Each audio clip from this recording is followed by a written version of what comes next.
মানুষকে তার ধর্মীয় অধিকার, ধর্মীয় স্বাধীনতা, তার ধর্মীয় সম্পদ তাদের ব্যবহারের জন্য তাদেরকে অধিকার দিয়েছে।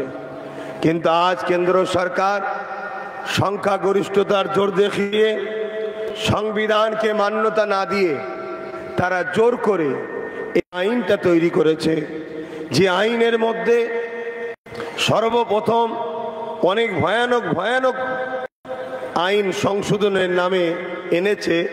যার মধ্যে একটা হলো যে ওয়াকাফ, যেটা আজকে দীর্ঘ হাজারো বছর ধরে চলে আসছে, এই ওয়াকাফ সম্পদের মধ্যে কোনো অমুসলিম কিন্তু এই কমিটির মধ্যে নাই। কেন্দ্র সরকার সেই জায়গাতে আজকে অমুসলিমকে এই কমিটির মধ্যে রাখার জন্য চেষ্টা করছে। এখানে যদি আমি এইটুকু কথা বলি তাহলে হয়তো আমার অমুসলিম ভাইয়েরা তারা দুঃখ প্রকাশ করতে পারে যে সর্বধর্মের গণতান্ত্রিক দেশে যদি অমুসলিমরা থাকে তার সমস্যা কিসের। ব্যাপারটা ঠিক তেমন নয়, ব্যাপারটা একটু খুলে বলতে লাগে, কিন্তু আকাশের পানি তো মাথার উপরে ঝিরঝির করে ঝরে যাচ্ছে।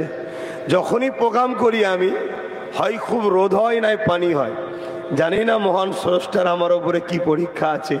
তবে এটাও জানি এরপরও কিন্তু ভালোবাসার মানুষরা ঠিক ভিজে ভিজে হলেও এসে থাকে, হাজির দিয়ে থাকে, প্রোগ্রামে সামিল হয়ে যায়, যেটা আমার জন্য অত্যন্ত খুশি ও আনন্দের বিষয়।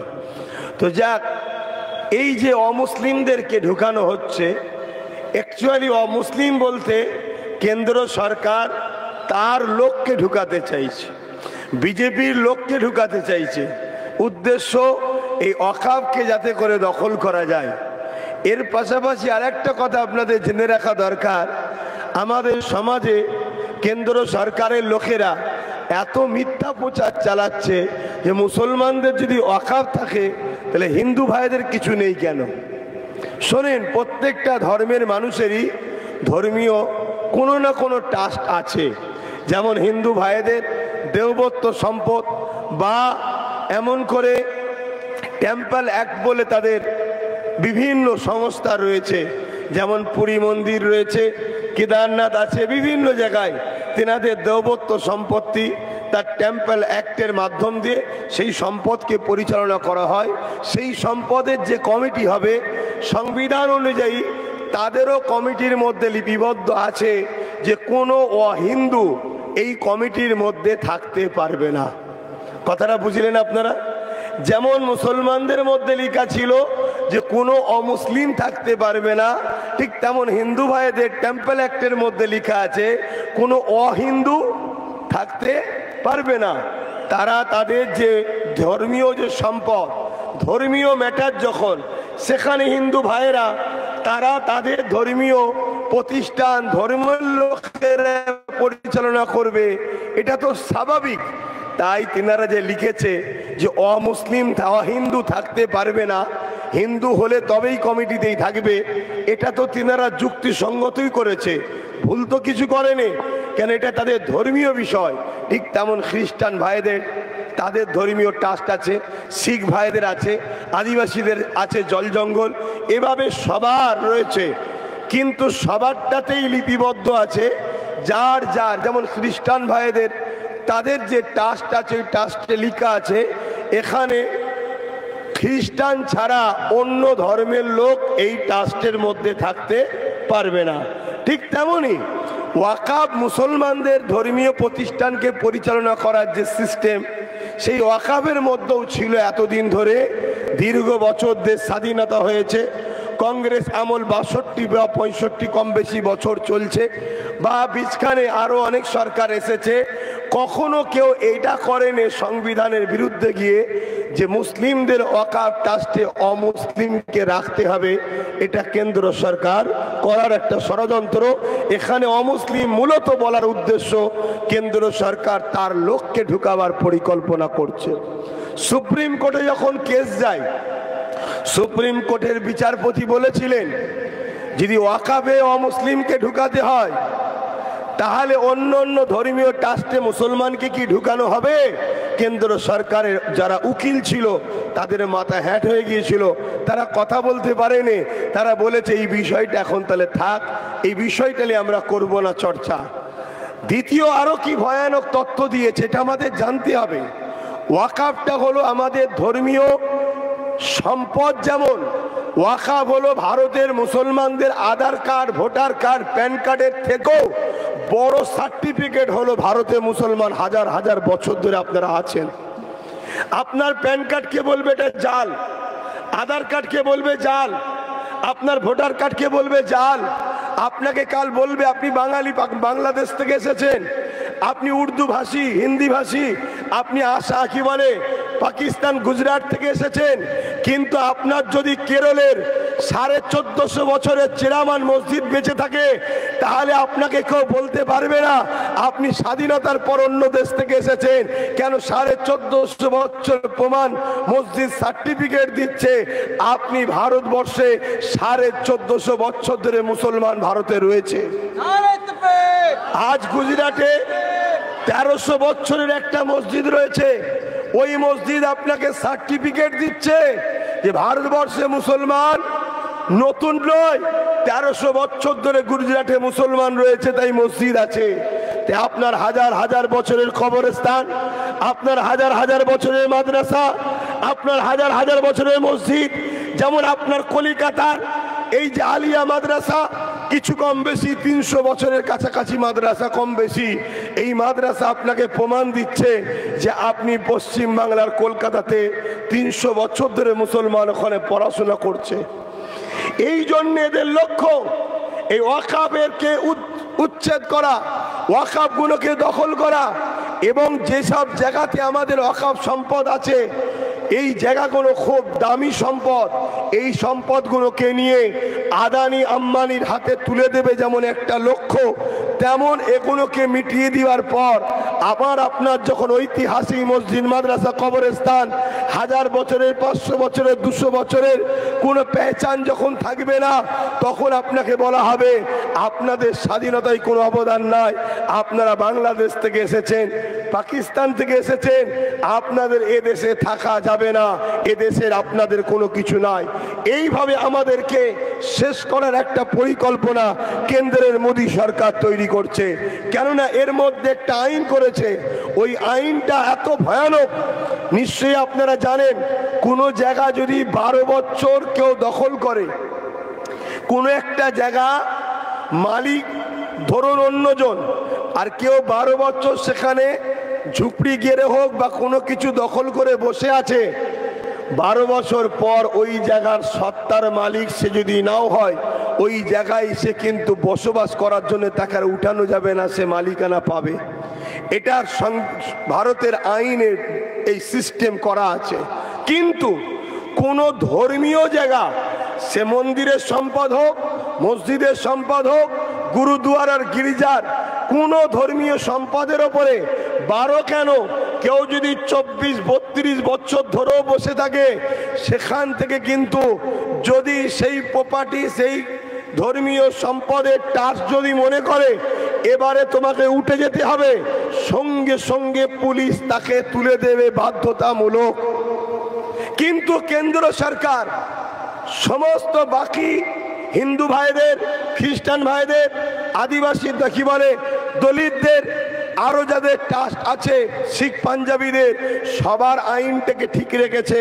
কিন্তু মুসলমানদের ওয়াকাফের বেলায় কেন্দ্র সরকার কি আইন করছে যে 12 বছর কেউ যদি ওয়াকাফের সম্পদকেও দখল করে রাখে, ওই জায়গা থেকে আর উঠানো যাবে না। শুনছেন? তাহলে এটা আমাদের জন্য, ধর্মীয় প্রপার্টির জন্য উপকার হলো না অপকার হলো? আজকে কলিকাতার মতো জায়গায়, আমি আমার রাজ্যের কথা বলছি, কয়েক লক্ষ কোটি টাকার সম্পদ, হয় কোনো ক্লাব, না হয় কোনো থিয়েটার হল, না হয় কিছু না কিছু ভাবে দখলে পড়ে আছে। আগামী দিন কোনো একটা যদি সরকার আসে, যে সরকার মুসলিমদের ওয়াকফ সম্পদকে উদ্ধার করে দিবা সৎ মন মানসিকতা রাখে, তাহলে এগুলোকে সব বুলডোজার দিয়ে ভেঙে মুসলমানদের প্রপার্টি ওয়াকফকে ফিরিয়ে দিতে পারবে। কিন্তু কেন্দ্র সরকারের এই আইন বলছে 12 বছরের ওপরে যখন দখল হয়ে গেছে আর ভাঙতে পারবে না। তাই এই কালা কানুনকে কোনোভাবে আমরা মেনে নিতে পারি না। আপনারা কি মানতে পারবেন? এজন্যই লড়াই আমাদের। আজকে কেন্দ্র সরকার বলছে ওয়াকফ কালা কানুন নাকি মুসলমানদের উপকারের জন্য করা হয়েছে। আগেকার সময় আইন ছিল কেউ যদি ওয়াকফকে তছনছ করে, ওয়াকফকে কেউ যদি নষ্ট করে বা ওয়াকফ সম্পদকে কেউ যদি ক্ষতি করে, তার জন্য আইন রয়েছে, ব্যবস্থা রয়েছে, 6 বছরের জেল হতো। কেন্দ্র সরকার এসে আইন করে দিয়েছে কেউ যদি ওয়াকফকে নিয়ে ভুল ভ্রান্তি করে, তছনছ করে, তাহলে তার জন্য মাত্র 6 মাস জেল হবে। এটা উপকার করলো না অপকার করলো? লোকের তো সাহস বেড়ে যাবে, আরে 6 মাস জেল খেটে আসবো, চ দখল করে এলে। ওজন কেন্দ্র সরকারের উচিত ছিল যদি মুসলমানদের ওয়াকফকে বাঁচাতেই চাইতো তাহলে আইন করা দরকার ছিল ওয়াকফ ধর্মীয় সম্পদ, এই ধর্মের উপরে আঘাত, ধর্মীয় সম্পদের উপরে যে আঘাত দেবে, আমি কেন্দ্র সরকার আইন করছি তাকে 12 বছর জেল দেবো, তাহলে জানতাম তুমি ভালো কাজ করছো। কেন্দ্র সরকার কখনো দেশের ভালো করেনি, শুধু মুসলমানদের পিছনে লাগেনি।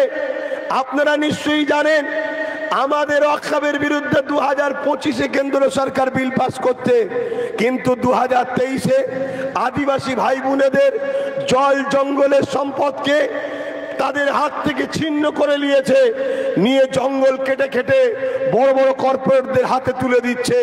জীব জন্তু পশু পাখি যেমন মারা যাচ্ছে, এই গাছপালা আমাদেরকে অক্সিজেন দেয়, জঙ্গল চলে যাওয়ার জন্য আমাদের আস্তে আস্তে ভৌগোলিক পরিস্থিতি আমাদের ধ্বংসের দিকে যাচ্ছে, দেশের ভারসাম্য নষ্ট হচ্ছে, গরমের তাপমাত্রা বাড়ছে, পানির সময় পানি হচ্ছে না। এই যে আজকে দুর্দশা আসছে, এর জন্য কেন্দ্র সরকার সেই জল জঙ্গলের সম্পদকে কেড়ে নিয়ে জঙ্গলগুলোকে কেটে আদিবাসীদের ঘরে আজকে তাদের স্থান, তাদের অধিকার থেকে বিচ্ছিন্ন করার চেষ্টা তারা চালিয়ে যাচ্ছে। তাই আমি আমার কওমকে, আমি আমার জাতিকে বলবো, সংবিধান যখন আপনাকে রাইট দিয়েছে, আপনার ধর্মীয় সম্পদ আপনার রক্ষণাবেক্ষণ করার দায়িত্ব আছে। আপনাকে যখন সংবিধান রাইট দিয়েছে, আপনার ধর্মের বিষয়ে কেউ হস্তক্ষেপ করলে তার ডিফেন্স করার, তার প্রতিবাদ করার আপনাকে যখন রাইট দিয়েছে, তাহলে পানি দেখলে হবে না, ঝড় দেখলে হবে না, রোদ দেখলে হবে না। যদি আপনি মসজিদের স্বার্থে, মাদ্রাসার স্বার্থে, কবরস্থান, ঈদগাহ স্বার্থে, আপনি যদি আপনার বাচ্চার ভবিষ্যতের স্বার্থে এবং ভারতবর্ষে আগামী নতুন প্রজন্মকে ইজ্জতের সঙ্গে বাঁচিয়ে রাখতে চান, তাহলে এই ঝড় পানি তুফানকে অপেক্ষা করে আগামী দিনে আন্দোলন আরো বৃহত্তর করতে হবে, আন্দোলন আরো চালিয়ে যেতে হবে। এই আন্দোলন যদি আপনি রুখে দেন, তাহলে আপনার বাবরি মসজিদের মতো এই ওয়াকফটাও লাগু হয়ে যাবে। বাবরি মসজিদের কেসটাও সুপ্রিম কোর্টে চলছিল, আমাদেরকে অনেকে বলেছিল কেস চলছে একটু খামোশ থাকো, আজও অনেকে আমাদের পরামর্শ দিচ্ছে সুপ্রিম কোর্টে কেস চলছে, আন্দোলনের কি দরকার? আরে আন্দোলন ভুলে গেলে, আন্দোলন বন্ধ হলে শুধু 6 ডিসেম্বর বাবরি মসজিদের কথা মনে করতাম। তাই তো সুপ্রিম কোর্ট সংবিধান বিরোধী একটা রায় সুপ্রিম কোর্টের জজ সাহেব দিয়ে চলে গেল, আস্থার উপরে রায় হয়ে গেল। এটা আমাদের গাফলতি। আজকে এই নতুন প্রজন্মকে কি দেবেন? এই নতুন প্রজন্ম কি পাবে? যদি আপনার কবরে না থাকে, আপনি কবর দেবেন কোথায়? হয়তো 2 দিন পর আপনার মা বাবাকে পুড়াতে হবে।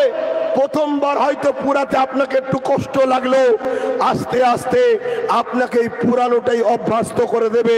খেয়াল করে দেখুন, চাপে না পড়লেও হলো, ডাইরেক্ট না করলে হলো, ইনডাইরেক্ট আপনাকে ইসলাম থেকে ধর্মান্তরিত করে অন্যদিকে নিয়ে যাওয়ার পরিকল্পনা চলছে, ভারত সরকার করছে। আপনাকে বুঝতে হবে আমাদের সব থেকে বড় ঐতিহ্য হলো ওয়াকফ। ভারতবর্ষে কম বেশি 29 লক্ষ বিঘে সম্পদ, 29,000 লোক বিকে সম্পদ এই ভারতবর্ষে ওয়াকাফ রয়েছে। তাহলে সেই সম্পদ যদি আমাদের হাত থেকে ফসকে যায়, তাহলে আজ আমাদেরকে এই ভারতবর্ষে আমাদেরকে টিকে থাকতে দেবে না। যদি আমার সামনে আমার মসজিদ শহীদ হয়ে যায়, আমার সামনে যদি আমার মাদ্রাসা শহীদ হয়ে যায়, আমার সামনে যদি আমার কবরের ওপরে বোল্ডোজার দিয়ে ভেঙে সেখানে যদি বড় বড় shopping mall, cinema hall, theatre হয়ে যায়, তাহলে মুসলমান আগামী দিন তোমাদেরকে যখন গণহত্যা করা হবে, অন্য মুসলমান জাগবে বলে আমার মনে হয় না। যে মুসলমান তার মসজিদের জন্য জাগে নে, যে মুসলমান তার মাদ্রাসার জন্য জাগে নে, সে মুসলমান তার জাত ভাই মরলে জাগবে বলে আমার তো মনে হচ্ছে না। কেন আমরা দেখেছি এই ভারতবর্ষের পশ্চিম বাংলার রাজনীতি দীর্ঘদিন দেখে আসছি। মুসলমানকে খুন করানো হয়, মুসলমানকে দিয়ে মুসলমানকেই মারা হয়। যদি আজকে নিজের ভাইকে নিজের ভাই মারে, তাহলে মসজিদ মাদ্রাসার জন্য যদি আমরা না জাগি, তাহলে মনে হয় আমাদেরকে যখন গণহত্যা করবে আমার জাত কি এক হবে মনে হচ্ছে? এইটাই তো আমাদের বড় ইস্যু। তাই আজকে এই মঞ্চ থেকে আপনাদেরকে সজাগ করব। এখন আমাদের চিনার সময় এসছে কে আমাদের বন্ধু, কে আমাদের শত্রু। তাই উলামাদের থেকে শুরু করছি, প্রত্যেকে আওয়াজ তুলুন। প্রতিটা মসজিদের জুম্মার দিন ইমাম জানুন দুলাইন হলো এই ওয়াকাফ নিয়ে মানুষকে প্রতি জুম্মায় সজাগ করে, জাগিয়ে রাখে। দরকার আছে না নাই? আমার সঙ্গে কারা একমত হাত তুলে সাক্ষী দেন। দরকার আছে না নাই? যদি এই দুলাইন জাগাতে না পারে, আমার মনে হয় না আল্লাহর ঘরে ওই ইমাম সাহেব ভাইটা দাঁড়িয়ে থাকা উচিত আছে। দ্বিতীয় নম্বর, আমাদের মতো আলেম উলামা, পীর মাশায়েখ যারা মাইক ধরে ঘন্টার পর দিনের প্রচারক দাবি করি, আমার মনে হয় প্রত্যেকটা ধর্মসভায়, প্রত্যেকটা জায়গাতেই মাইক পেলে প্রত্যেককে 5 মিনিট করে হলেও কেন্দ্র সরকারের এই কালা কানুন ওয়াকাফের বিরুদ্ধে যেটা তৈরি করেছে, এর বিরুদ্ধে জাতিকে জাগানো দরকার, জাতিকে ভাবানো দরকার, জাতিকে প্রস্তুত করা দরকার, জাতিকে জাগিয়ে রাখা দরকার। তবেই কিন্তু জাতি জাগবে। আর যদি মনে করেন যে আমি মাইকে মুখ দিয়ে কথা বললে, আমি মসজিদে কথা বললে আমার রাজ্য সরকারও আমার বিরুদ্ধে চলে যাবে, তাহলে আমি বলতে পারছি না। আমার মনে হয় এরকম মুসলমান যতই থাকুক, এদের দ্বারা কখনো সমাজের কল্যাণ হবে না। আজকে যে ওয়াকাফ কালা কানুন, এটা তো কেন্দ্র সরকার তৈরি করেছে, ঠিক না বেঠিক? তাহলে এই আন্দোলনটা কার বিরুদ্ধে? কেন্দ্র সরকারের বিরুদ্ধে। কিন্তু দুঃখের সাথে বলতে হচ্ছে রাজ্য সরকার হঠাৎ করে নাক গলিয়ে দিল। কি বলল? আন্দোলন দিল্লি যে করো। ভাই আপনি বলুন, রাজ্য সরকারের এই কথাটা কি ধর্মপ্রাণ মুসলমান আপনাদের ভালো লেগেছে? হাত তুলে বলুন ভালো লেগেছে? আপনাদের মনে কষ্ট দিয়েছে না দেয়নি? এইখান থেকে আমি প্রকাশ্য রাজ্য সরকারকে বলছি, আপনি নাক গলিয়ে ভুল করেছেন, অতএব আপনি ক্ষমা চান। যদি ক্ষমা না চান, আগামী দিন বুদ্ধদেব যেমন বলেছিল মাদ্রাসায় জঙ্গি তৈরি হয়, যেমন বুদ্ধদেবের হাল হয়েছে, আগামী দিন আপনারও হাল ওটাই হবে। কেন? আমরা গুনাহগার, আমরা গরিব হতে পারি, কিন্তু মসজিদের দুশ্মনের সঙ্গে, মাদ্রাসার দুশ্মনের সঙ্গে, আমার ধর্মের দুশ্মনের সঙ্গে কখনো আপোষ করে আমরা কাফের হতে পারবো না। তাই রাজ্য সরকারকে বলছি, যে কথা বলেছেন, অন্যায় করেছেন, এটার জন্য আপনি ক্ষমা চেয়ে নেন জাতির কাছে, যে হ্যাঁ ভাই আপনাদের বিষয়ে এটা বলা আমার ভুল হয়েছে। কেন? সংবিধান যখন আমাদেরকে রাইট দিয়েছে আন্দোলন করার, তাহলে রাজ্য সরকার কেন নাক গলাতে গেল? এই আন্দোলন তো কেন্দ্র সরকারের বিরুদ্ধে হবে। আমরা তো বলবো কেন্দ্র সরকার নিপাত যাক, আমরা তো বলবো ওয়াকাফ কালা কানুন মানছি না, কেন্দ্র সরকারের সংবিধান বিরোধী আইন মানছি না, আমরা তো বলবো ফ্যাসিস্ট চিন্তাবাদী কেন্দ্র সরকার মানছি না। সে জায়গায় হঠাৎ করে রাজ্য সরকার নাক গলালো কেন? বলুন, এটা ন্যায় করেছে না অন্যায় করেছে? আচ্ছা, এই নাক গলাবার কারণটা কি জানেন? আমার তো ধারণা দুটো। নাম্বার ওয়ান, কেন্দ্র সরকার আইন করলো, যেটা আগে বললাম, 12 বছর কেউ যদি ওয়াকফ দখল করে রাখে তাহলে ওয়াকফ তার হয়ে যাবে। পশ্চিম বাংলার রাজ্য সরকার তিনি জানেন, তিনার নেতা মন্ত্রী হামলা চামলার মধ্যে ৭৫,০০০ বিঘে সম্পদ রাজ্য সরকারের লোকেরা দখল করে রেখেছে। কত বলুন বলুন বলুন? ৭৫,০০০ বিঘে সম্পদ রাজ্য সরকারের আমলা চামলারা দখল করে রেখেছে। কেন্দ্র সরকারের যদি এই বিলটা সাকসেসফুল হয়, এই আইনটা যদি লাগু করতে পারে, তাহলে রাজ্য সরকার দেখছে আমি তো 13, 14, 15 বছর 14 বছর চলছি, তাহলে আমার তো নিজের ফান্ডেই ৭৫,০০০ বিঘে জায়গা চলে আসবে, তাহলে এটা হোক, আমিও চাই। কিন্তু এই বুকা মুসলমানের ভোটও তো দরকার। 40% মুসলমান রয়েছে বাংলায়, 100-র মধ্যে 75টা মুসলমান, এই 95টা মুসলমান রাজ্য সরকারকে ভোট দেয়। এই ভোটটাও তো দরকার। তাই প্রকাশ্য বলছে আমি থাকতে, কথাগুলো শুনবেন, আমি থাকতে বাংলায় ওয়াকফ লাগু হতে দেব না। মানে আমি মরে গেলে লাগু হবে, আমি থাকতে দেব না। এটাই তো টপ, এটাই তো টপ। তোরা আমাকেই ক্ষমতায় রাখ, ওয়াকফ লাগু হতে দেব না। ওদিকে অলরেডি পোর্টাল চালু হয়ে গেছে, উমিদ পোর্টাল বলে একটা চালু হয়ে গেছে। এদিকে কেস চলছে সুপ্রিম কোর্টে, কেন্দ্র সরকার সুপ্রিম কোর্টকেও বুড়াগুল দেখাচ্ছে। অলরেডি উমিদ বলে একটা পোর্টাল চালু করেছে, সেই পোর্টালের মধ্যে বলছে যার যা কাগজপত্র আছে, ডকুমেন্টস আছে, জমা দাও। আজ থেকে 100 বছর আগেকার কাগজ পাবেন কোথায়? 200 বছর আগের কাগজ পাবেন কোথায়? 300 বছর আগে কাগজ পাবেন কোথায়? 400 বছর আগে কাগজ পাবেন কোথায়? 1000 বছর আগেকার কাগজ পাবেন কোথায়? যখন কাগজ পাবেন না, তখনই বলা হবে এ কোনো অবৈধ, আনলিগাল, এ কোনো সরকারের কবজায় থাকবে, সব ভেঙে আদানি আম্বানিকে দেওয়া হবে। তাই কেন্দ্র সরকারের এই চক্রান্তকে রাজ্য সরকারও দেখছে, আমারও তো ৭৫,০০০ বিঘে ফায়দা আছে, তাই নাক গলাচ্ছে। এটা একটা হতে পারে, নচেত আমার মনে হয় আর একটা জিনিস হতে পারে। সেটা হলো এটাই, কেন্দ্র সরকার যখন এই বিলটা পাশ করেছে, রাজ্যে পশ্চিম বাংলায় যে আন্দোলনের জোয়ারটা উঠেছিল, আর পশ্চিম বাংলা হলো ভারতবর্ষের কোহিনূর, পশ্চিম বাংলা হলো ভারতের কোহিনূর। এই আন্দোলনটাকে কেন্দ্র সরকার হয়তো চাপ দিয়েছে, তোমার রাজ্যে আন্দোলন রোখো, না ইডি সিপিআই পাঠিয়ে তুলে আনবো। শুনছেন না শোনেন নে? তাই ভয়েতে হয়তো উনি এত বড় কথা বলেছে যে ওয়াকফ নিয়ে কেউ যদি বাংলায় গুলোগুলি করে, সব থেকে বড় দুশ্মন আমি হব। আমি জানতে চাই, আপনি মসজিদ নিয়ে কথা বললে রাজ্য সরকার আপনার সব থেকে বড় দুশ্মন হবে বলছে, আপনি কবরস্থান নিয়ে কথা বললে, মাদ্রাসা নিয়ে কথা বললে, খানকালে কথা বললে, ঈদগালে কথা বললে, রাজ্য সরকার আপনার সব থেকে বড় দুশ্মন হবে বলছে। এখন আপনারা বলুন, মসজিদ মাদ্রাসার পক্ষে থাকবেন না রাজ্য সরকারের দুশ্মনির ভয়েতে তার পক্ষে থাকবেন? ওটা আপনারা ডিসাইড করুন। তবে আমি রাজ্য সরকারের এই দুশ্মনীকে চ্যালেঞ্জ নিয়ে প্রতিটা জায়গায় প্রতিদিনই ওয়াকফ নিয়ে আলোচনা করছি। তোমার চ্যালেঞ্জকে আমি অ্যাকসেপ্ট করেছি। আমার সাথে কারা চ্যালেঞ্জকে অ্যাকসেপ্ট করতে রাজি আছেন? হাত তুলে দেখান। জোর করেছি আপনাদেরকে, জোর করেছি, হাত লম্বা করে তুলে রাখুন। কাউকে জোর করেছি কি? একে অপরের পাশে দেখুন কেউ হাত তুলতে বাকিয়েছে কি? দেখুন, কেন গাদ্দার চিনা দরকার, হারামখোর মুসলমান চিনা দরকার।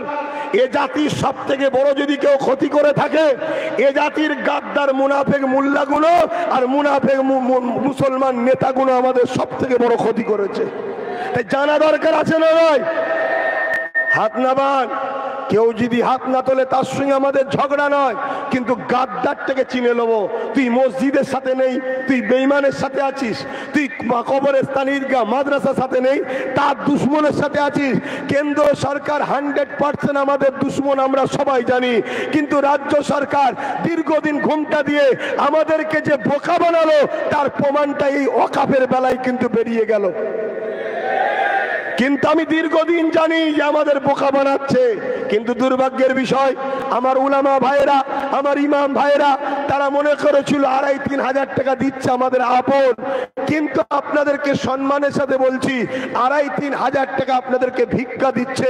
ওয়াকাফ যদি আপনারা দখল করতে পারে, ওয়াকাফ যদি এমন গভর্নমেন্টের হাতে থাকে যে গভর্নমেন্ট সত্যি ওয়াকাফ দরদি হবে, ইনসাফ পরায়ণ হবে, রাষ্ট্রপ্রেমিক হবে, সংবিধান প্রেমিক হবে, আমি আপনাদেরকে বলে যাচ্ছি ইমাম মুয়াজ্জিন ভাইদেরকে, পার মাসে ইমামদের যত কমই হোক 20,000, মুয়াজ্জিনদের 10-12 হাজার করে মাসে মাইনে দেওয়া যাবে।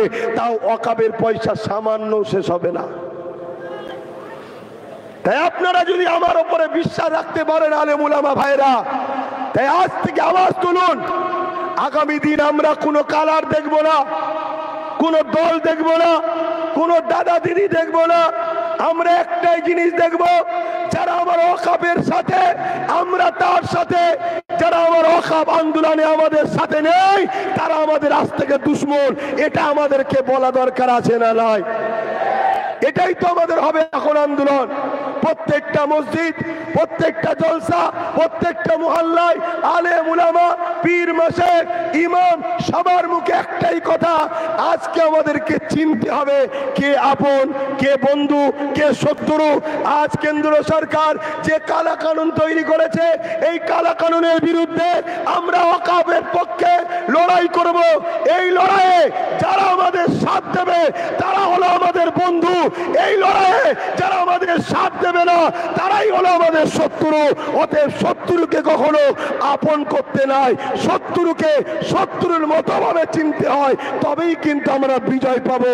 যদি না আজ চিনতে পারি, যদি না আজ জাগতে পারি, যদি না আজ বুঝতে পারি, তাহলে মনে রাখবেন আমাদের বাচ্চাদের সাথে প্যালেস্তাইনের বাচ্চাদের মতো ঘটবে। অল্প বয়সে এদেরকে কাফন পরতে হবে। তাই কিছু যদি করতে না পারেন, কাফনটা কমসে কম কিনে রেখে যান, না আগামী দিন কাফনও পাওয়া যাবে না। আমার কথা কি আপনাদের পছন্দ হচ্ছে কি জানি না। এখানে আমি কাউকে খুশি করতে আসিনি, তবে আমি একটা কথা বলবো, দীর্ঘ 10 বছর ধরে আপনাদের জাগাচ্ছি, আজও জাগাচ্ছি। আজকে তাই একটাই কথা বলবো, ওয়াকাফকে বাঁচাবার স্বার্থে আপনারা সংগঠিত হন। উলামা ভাই, ইমাম ভাই, আলেম ভাই সবাই সংগঠিত হন। সংগঠিত হয়ে একটাই আওয়াজ তুলুন, আমাদের ওয়াকাফের সাথে যে আমরা তার সাথে। অতএব সাথে বলতে তাকে সব দিয়ে দেবো তা নয়, সে আবার 1 বছর পর ঘুরে এসে আমাদের উপরে জুলুম করতে দেরি করবে না। এই ওয়াকাফ যদি বাঁচাতে হয়, এই বাঁচাবার 3টে পন্থা আছে, একটু বলবো, সময় আছে? 3টে, আর 5 মিনিটের মধ্যে বলে শেষ করছি। 3টে পন্থা। নাম্বার 1, যে পাওয়ার দিয়ে ওয়াকাফ দখল করেছে ওই পাওয়ার আমাদেরকেও দখল করতে হবে। যে পাওয়ার দিয়ে সংবিধান বিরোধী ওয়াকাফ কালা কানুন তৈরি করেছে সংখ্যাগরিষ্ঠতা দেখিয়ে, ওই পাওয়ার আমাদেরকে তৈরি করতে হবে। এই পাওয়ারটার নাম কি? জোরে বলুন, জোরে সবাই বলুন, এই পাওয়ারটার নাম কি? কেন্দ্র সরকার কোন পাওয়ারে এত বড় সংবিধান বিরোধী আইন করলো? কোন পাওয়ারে? জোরে বলুন। আমাদেরকে ওই পাওয়ার তৈরি করতে হবে। তুমি যদি মনে করো এ আমার, ও আমার, সে আমার, সব বেটাই শুধু ইউজ করেছে তেজপাতার মতো আমাদের ঘরে। অতএব তেজপাতা হয়েও না, নুন হও। নুনটা শুনতে ছোট লাগতে পারে, নুন এমন এক জিনিস কেউ বেশিও নিতে পারবে না আর কমও হলেও চলবে না। শুনছেন তো নাকি? বেশি নিলেও জ্বালা আর কম হলেও জ্বালা। নুন হও, তুমি ছাড়া কারো স্বাদ নাই, তুমি ছাড়া কারো সাথ নয়। তুমি যদি সংগঠিত হও, তুমি যদি ঐক্যবদ্ধ হও, তোমার এত ক্ষমতা আছে, এই বাংলার কথাই বলছি, তুমি 110টার উপরে জায়গা দখল করতে পারবে। তা বাকি যে জায়গা আছে, তোরা 4-5 জন যা আছিস ঝগড়া করকে যা করে, যে যা ভাগ পাবি ভাগ নিয়ে আমাদের সঙ্গে দেখা কর। আমরা যার পাশে দাঁড়াবো সে গিয়ে বসবি, কিন্তু বসার সময় মনে রাখবি আমাদের সহযোগিতাতেই বসেছিস। ওই যে চেয়ারগুলোই বসে আছেন, কটা পায়া আছে? যদি একটা আমাদের হাতে থাকে আর আপনি ওখানে বসে আমাদের বিরুদ্ধে কথা বলতে পারবেন, পাটা খুলে নেবো, পড়ে যাবে। ঠিক না বে ঠিক? এজন্যই 2021-এ বলেছিলাম যে যা হচ্ছে হোক গে যাক, নিজেদের হাতে গোটা 30, 40, 50, 60 রাখ, চেষ্টা করে, একদিনই কি সব হয়, রাখ। তাহলে কি হবে, একটাতেই যা কামাল করছে, বুঝতে পারছেন তো নাকি? তাহলে গোটা 40, 50 যদি ওর সাথে থাকে, তাহলে লড়াইটা কি জোর হবে না কম হবে? হ্যাঁ, অতএব যার প্রয়োজন বসুন, আমাদের বসার দরকার নেই, কিন্তু পাটা লাগাবো বলবেন, 3টে আপনার হাতে, একটা আমার হাতে। যদি ওই চেয়ারে বসে আমাদের বিরোধী ষড়যন্ত্র করেন, আমাদের সংবিধান যে শিক্ষা, স্বাস্থ্য, কর্মসংস্থান, বাসস্থানের যে অধিকার, এই অধিকার টাইমে টাইমে যদি না দেন, তাহলে বলবো ওঠেন, পাটা খুলে নেবো, 50-60 টাকা বার করে নেবো, সরকার পড়ে যাবে। এই ঐক্য ক্ষমতার দরকার আছে না নাই? এটাই আমি বারবার জাতিকে বুঝাচ্ছি। আসো আমার কম, আমার জাতি বোঝো, ভাবো। আর এটাও শোনো, তুমি আমি যদি আগাই, তোমার আমার পিছনে কয়েক কোটি, পুরো দেশ জুড়ে বলছি, আর রাজ্যের কথাই বলছি, কয়েক লাখ আদিবাসী আসবে, দলিত আসবে, পিছিয়ে পড়া অসহায় গরিবরা আসবে, তিলোত্তমা মায়ের বোনের মতো তার পরিবার অসহায়রা আসবে, আনিস খানের মতো পরিবাররা আসবে, আবু সিদ্দিকের পরিবাররা আসবে, এমন করে হাজার হাজার লাখ লাখ অসহায়রা তোমার আমার পিছনে আগিয়ে আসবে। তোমাকে আমাকে আগাতে হবে। তাই বলে যাচ্ছি এতটুকু কথা, নাম্বার 1, যে পাওয়ারে তারা এই ক্ষমতা তৈরি করেছে, ওই পাওয়ার আমাদেরকে দখল করতে হবে। ওই পাওয়ার দখল করতে গিয়ে বাকি যত সেকুলার যারা দাবি করে, তাদেরকে বলবো আসো ভাগিদারিতে। কিসে? ভাগিদারিতে। যে ভাগ দেবে জানতে হবে সে আমাদের দরদি, তার সাথে চলো একসাথে আমরা শুরু করি। যে ভাগ দেবে না, জানতে হবে সে লুটতে নেমেছে, তার থেকে আমাদের দূরে থাকা দরকার। যে আমাদের রান্না করাটা ভালো লাগে আর খাবার বেলায় ভাগ দেবে না, এটা কেমন কথা হয়? এটা আমাদেরকে চিনতে হবে দুশ্মন। দ্বিতীয় নম্বর হলো, যে জায়গায় বিল পাস হয়েছে লোকসভা আর রাজ্যসভা, এই দুই সভারও ওপরে হলো সুপ্রিম কোর্ট, ভারতের সর্বোচ্চ ন্যায়ালয়। সেই সুপ্রিম কোর্টে কেস করতে হবে। কিন্তু দুঃখের বিষয়, 8টা রাজ্য কেস করেছে, 100-র মধ্যে 95টা মুসলমানের ভোট লিয়া সরকার, রাজ্য সরকার। এই সরকার কিন্তু কেস করেনি। এই সরকার বলুন কেস করেনি। কেন কেস করেনি বুঝে নেন। নাই ঝাড়খণ্ডের সামান্য কি বলে হেমন্ত সোরেন সাহেব কি দুর্নীতি করেছে, জেলে চলে গেল। দিল্লির কেজরিওয়াল কি দুর্নীতি করেছে, জেলে চলে গেল। এখানে শিক্ষা থেকে শুরু করে সব জেলের মধ্যে এখনো বেঁচে আছে। কেন বুঝতে পারছেন না? সেটিং এ চলছে। তাই ইনি কেস করতে জানে যা, কিন্তু যার বিরোধী মুসলমানরা করেছিলে সেই নওশাদ সিদ্দিকী কিন্তু কেস করে রেখেছে। যেন আল্লাহ কামিয়াবি করে, বলুন আমিন। তাহলে দ্বিতীয় নম্বর হলো সুপ্রিম কোর্ট। 3 নম্বর হলো কি, আন্দোলনকে বাড়াতে হবে, বাড়াতে হবে। যত আন্দোলনে মাথা বাড়বে, আর এই যে পানি বলে ছাওয়ায়, কাদা বলে আসবো না, এরকম করলে হবে না। এ তখন ট্রেনিং চলছে। এরপরে আমি শহরের দিকে যাব, এটা তো গ্রামগঞ্জে আন্দোলন করছি। এরপরে বুঝিয়ে বুঝিয়ে শহরে যাব, শহরের পরে পশ্চিম বাংলার রাজধানী কলকাতায় যাব, প্রয়োজন হয় ব্রিগেডে যাব। কি গো, আপনারা যাবেন তো নাকি? হাত তুলে বলুন, যাবেন তো নাকি? ধোকা দিচ্ছেন না তো? কেন? ব্রিগেডে যদি 4-5 লক্ষ লোক হয়, আন্দোলনের কিন্তু রূপরেখা ছায়া গুরুত্ব হবে না। মিনিমাম যদি 25 থেকে 30 লক্ষ লোক হয়ে যায়, তাহলেই জানবেন কিন্তু দিল্লি কাঁপবে। শুনছেন না শোনেন নে? আমি আবার বলছি, কলিকাতা এমন একটা রাজ্য, পশ্চিম বাংলা, এখানে আন্দোলনের তাপমাত্রা যত বাড়বে সব থেকে বেশি প্রভাব দিল্লিতে পড়বে। অতএব সেই আন্দোলন যেসব বন্ধুরা করছিলেন এখন বন্ধ করে দিয়েছেন, তিনাদেরকে অনুরোধের সাথে বলছি, বন্ধ করবেন না, আন্দোলন চালান, আগিয়ে আসেন, আন্দোলন করুন, আন্দোলন বাড়ান। আর আপনাদেরকে বলছি, আন্দোলনের রূপরেখা আরো বাড়াতে হবে, মাথাকে ভিড় বাড়াতে হবে। যত আন্দোলন আমি চালিয়ে যেতে রাজি আছি, আপনারা কি আমার সাথে রাজি আছেন? আগামী দিন যদি আপনাদের এই আশপাশে আবার কোনো জায়গায় আন্দোলন হয়, আবার সময় দিয়ে যেতে পারবেন? কথা বলেন, হাত লম্বা করে বলেন, পারবেন? যদি মনে করেন যে আব্বাস সিদ্দিকী চিল্লাচ্ছে, চিল্লাকে যাক, আমরা একটু ঘরে ঘুমোই, মনে রাখবে আমার নিয়ে সমস্যা নয়, সমস্যা আপনাদের সব থেকে বেশি। মনে রাখবেন, ভারতবর্ষের নাগরিকের মধ্যে ক্যাটাগরি আছে, A B C D category আছে।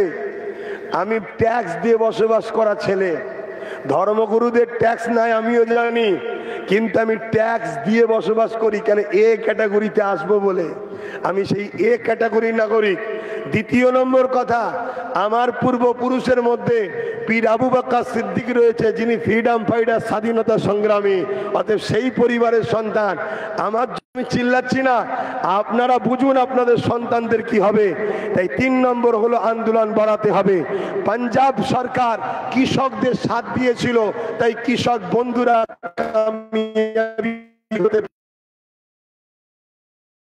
চলে যাবার কথা বলেছে, আন্দোলন করলে সব থেকে বড় দুশ্মন হবার কথা বলেছে। এর পানিশমেন্ট হিসাবে রাজ্য সরকারকে ঘোষণা দিতে হবে এই ওয়াকফ কালা কানুনের বিরুদ্ধে বিধানসভা থেকে রেজুলেশন করে নিন্দা বিল পাস করতে হবে। ওই বিল পাস করিয়ে এমন করে সুপ্রিম কোর্টে জজ সাহেবের কাছে জমা দিয়ে কেস চালু করতে হবে। 3 নম্বর, আমরা আন্দোলন করব, আন্দোলন চালিয়ে যাব।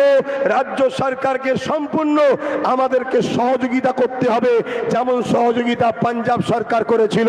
পাঞ্জাব সরকার আন্দোলন কৃষকদের থাকা খাওয়া গাড়ি ভাড়া সব দিয়েছিল, কেউ মারা গেলে তাকে আর্থিক সহযোগিতা করেছিল।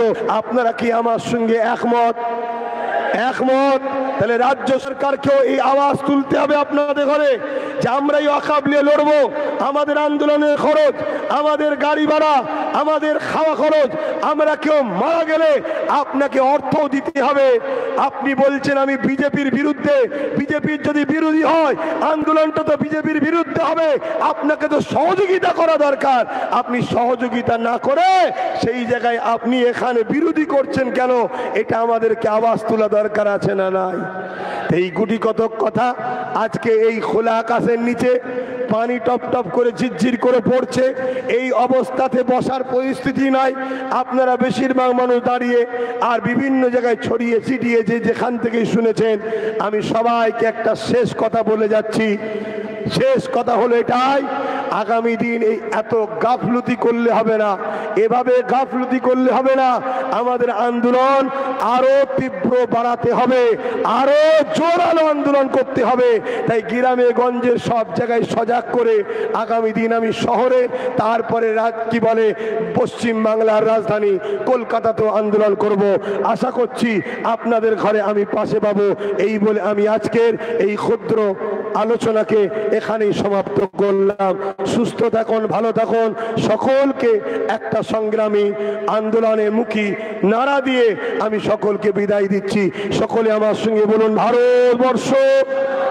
হাত তুলে বলুন ভারতবর্ষ। ভারতবর্ষের সংবিধান, ভারতবর্ষের সংবিধান, ভারতবর্ষের সর্বধর্মের মানুষের ঐক্য, ভারতবর্ষের সর্বধর্মের মানুষের ঐক্য নারে দিবে। ওয়াকফ কালা কানুন মানছি না, মানব না। ওয়াকফ কালা কানুন মানছি না, মানব না। কেন্দ্রের ফ্যাসিস্ট সরকার দূর হাটো, দূর হাটো। কেন্দ্রের ফ্যাসিস্ট সরকার মুর্দাবাদ, মুর্দাবাদ। নারে দিবে। আসসালামু আলাইকুম ওয়া রাহমাতুল্লাহি ওয়া বারাকাতুহু। অনেক অনেক আপনাদেরকে আরো একবার আন্তরিক ভালোবাসা যে এই পানিতে আপনারা এসেছেন এবং ভিজে ভিজে প্রোগ্রামকে ধৈর্য ধরে শুনলেন। আপনারা সুস্থ